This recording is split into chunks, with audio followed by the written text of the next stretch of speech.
All right, here we are for the finals, and let's see what we're looking at. I think we can keep it. We have, what, 9 white sources in the deck. We just need 1.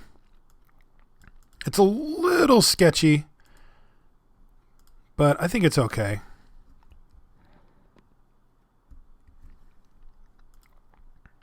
Ooh, this could be bad for us.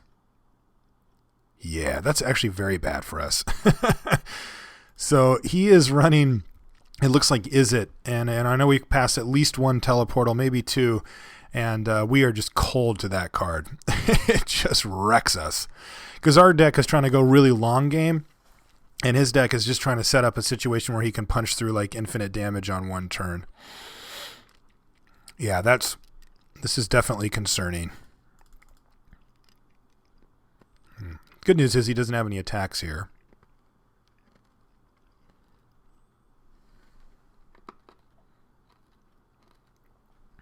Sure, that's pretty good for us, I should say. All right, let's make a dude. Draw another Guild Mage. Now, we haven't hit that white source yet. Things could get pretty complex for us here if we don't pretty soon. Hopefully we don't get Void Wieldered here, because that would be really bad. Yeah, not as bad as Void Wielder, but pretty bad. If we had the 1 white source, Supreme Verdict looks like it might be something that's going to be really good this game, but we're pretty far away from it currently.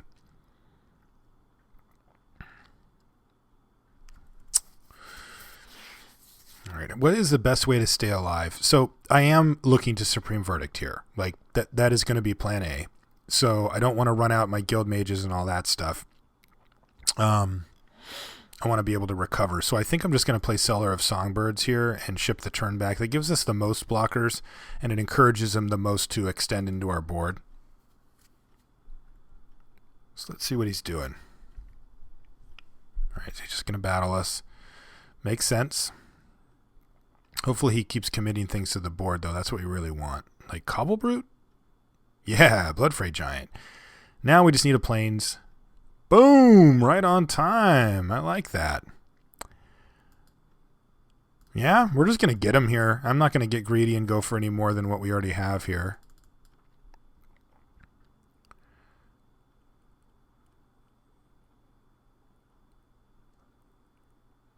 Get in a couple of free damage and just boom sauce him. That's pretty good because our recovery plan looks real nice. Yep, Steelers there.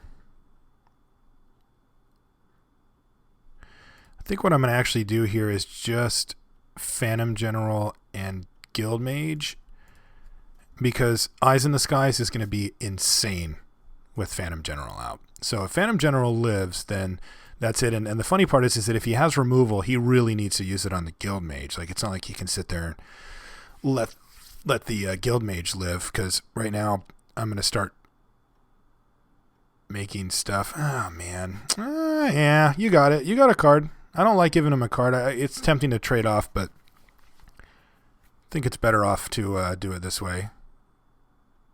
All right, so is he Annihilating Fire this now, or...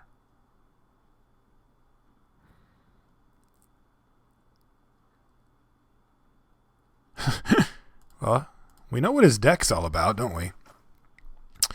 All right, so decisions. I can make a dude,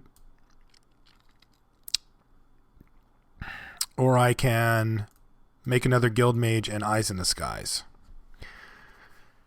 If I Eyes in the Skies, though, I've got to be careful because I don't want to get it countered, dispelled or something, so I might just want to main phase it. I kind of like the idea of him battling into it, though. Maybe it's greedy. Play a Guild Mage. Yeah, I think it's greedy. I'm just going to play it. Oops, did I do this wrong? Oh, no, I didn't. I tapped too much.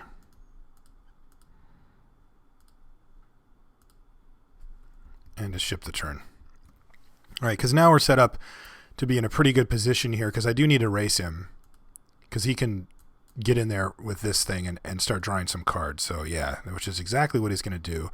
And I don't blame him because he's probably going to try to get us into impact range. So we are in full metal, full to the floor, all in get him mode here. So let's do it.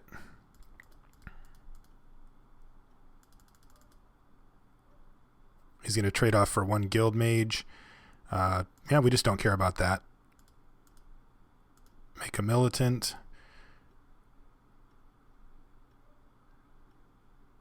I think I'm just going to pass now because now I can make a bird for free, or I can make a token if I want. And if I don't, then I can Eyes in the Skies, if he does something else. Splatter Thug leashed. Yeah, it's leashed. All right. And a hover barrier. Great. That means he's not attacking us this turn, which is nice. So actually, this is interesting. I wonder if I just want another bird here, actually, or 2 birds here. Yeah, I think I just want 2 birds here. Because they can get by these other things anyway. And making centaurs just gets blocked it gives them too much time, basically. All right, so if I attack with everything, he goes block here, kill that. Block here, kill that. Or block here or whatever. Block here, and he takes 2, 4, 6, 8. So I actually have lethal here in the sense that he has to block. But what happens is I lose this guy. I lose this guy. He doesn't have good attacks here at all, though. Yeah, we're just going to fight. Yeah, I want to put the maximum pressure on him here.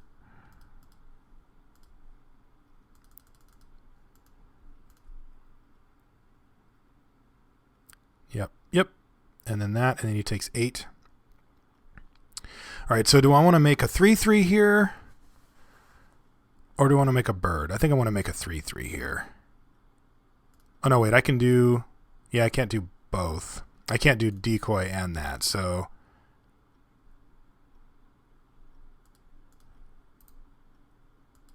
Make a 3/3.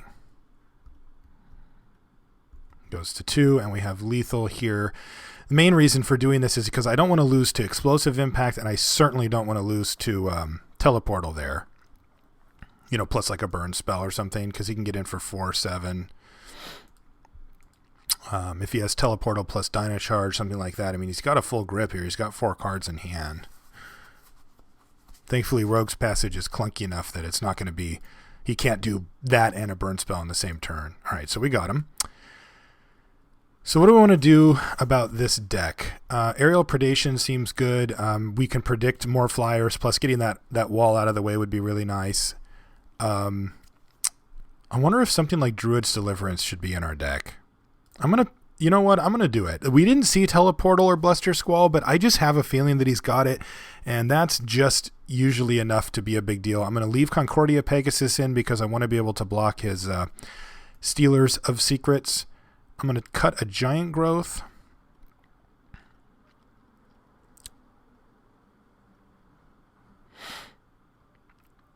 I like stuff with toughness against him. I think that's good. Like being able just to sort of set up shop and block him a bunch is good. The Centaur Healer should be excellent. Maybe I'll cut a Keening Apparition. No. I think I'm just going to cut the Savage Surge. I don't think that those pump spells are going to be like really amazing versus him. So let's try the Predation and the Deliverance. Fog isn't a card I'm a big fan of, but this isn't just any Fog. It's got Populate. And on top of it, his deck, the type of deck that he has, is really based on getting a huge hit in. It really is. Like it's like setting up for this early attacks with Chainwalkers and Splatter Thugs, and then when your opponent stabilizes, you just go Teleportal, and you like take 12, and you're at 9 and you're dead, or they try to get you down to 5 and then impact you out, and hopefully that'll help stem that bleeding. All right, we're going to keep this hand. Again, we need white sources here. We got lucky last time and hit them, but this one can actually cast some spells in the meantime, so that's nice.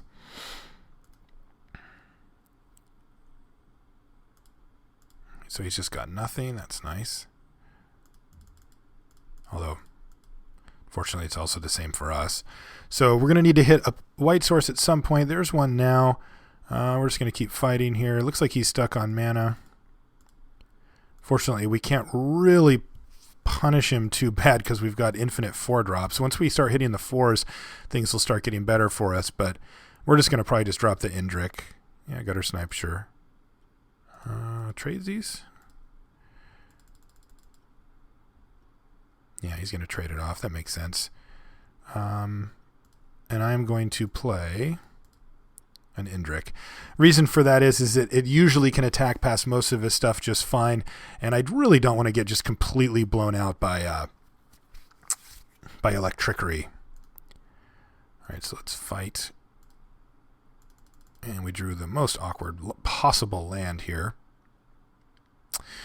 Yeah, that's a really bad draw in the sense that, like, I want to hit turn 6 Courser's Accord so that I can Eyes in the Skies him out, but I want to also have a Phantom General here so that I can start doing Eyes in the Skies-y stuff, and I just can't do either of them. So what I'm going to do is I'm going to play an island.